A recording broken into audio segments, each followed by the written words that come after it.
Senate blocks resolution that would have kept Trump from striking Venezuela.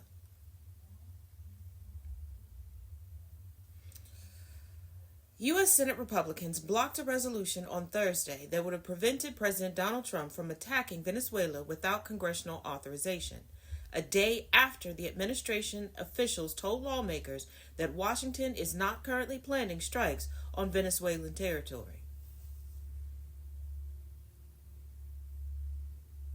And I have horns growing out the side of my head. The Senate voted 51 to 49, largely along party lines, against a measure that would have brought the War Powers Resolution up for a vote. Only two of Trump's fellow Republicans joined Democrats in backing the measure in a show of the party's support for Trump's military buildup in the Southern Caribbean after 2 months of deadly strikes against boats off Venezuela. The Trump administration says that since early September, U.S. forces have launched at least 16 strikes against such vessels in the Pacific and Southern Caribbean, killing more than 65 people. And are we supposed to ignore their recent admission that they had no proper intel on these vessels? That they truly have no idea who they were striking?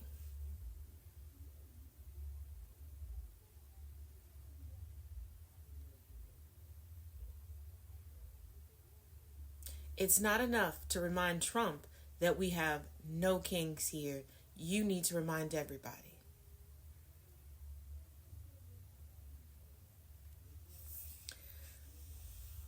And I mean, the pro-launch campaign has heightened concern that Trump will launch an attack on Venezuela itself, which prompted the introduction of the bipartisan resolution. Its lead sponsors were Democrats Tim Kaine of Virginia and Adam Schiff of California, and Republican Senator Rand Paul of Kentucky. Trump has dangled the possibility of land attacks on Venezuela for weeks, saying at one point that he had authorized the Central Intelligence Agency to conduct covert operations in the country. There's nothing covert about anything within the Trump administration. And the last time he wanted to get intel, they knew from start to finish what was going on. The one who ended up with intel was Maduro.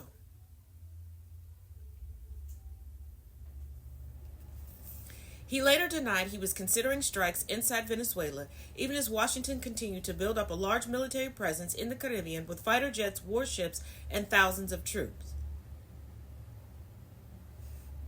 Because the truth and Donald Trump have never been introduced. They don't know each other.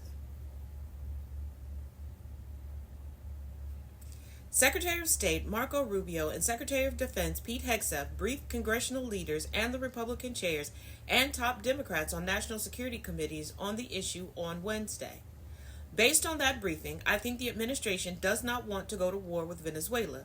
Adam Smith of Washington, the ranking Democrat of the House Representatives Armed Services Committee, told the Atlantic Council. Are you unable to comprehend? Are you? Or did they promise you something from the Trump merch store that's outside the Oval Office?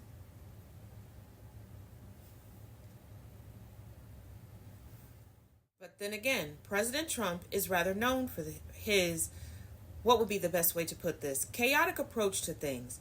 He's one to change his mind very quickly. So who knows? So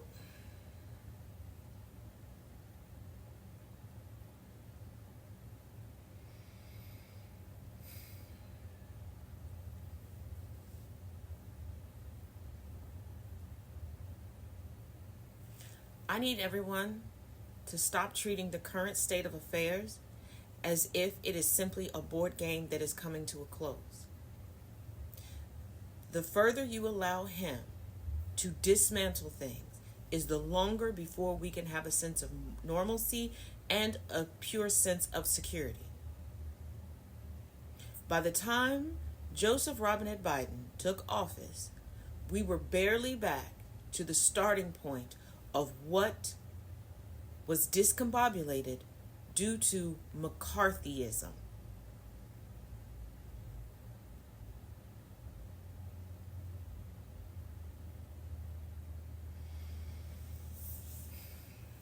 But as always, let me know your thoughts in the comment section.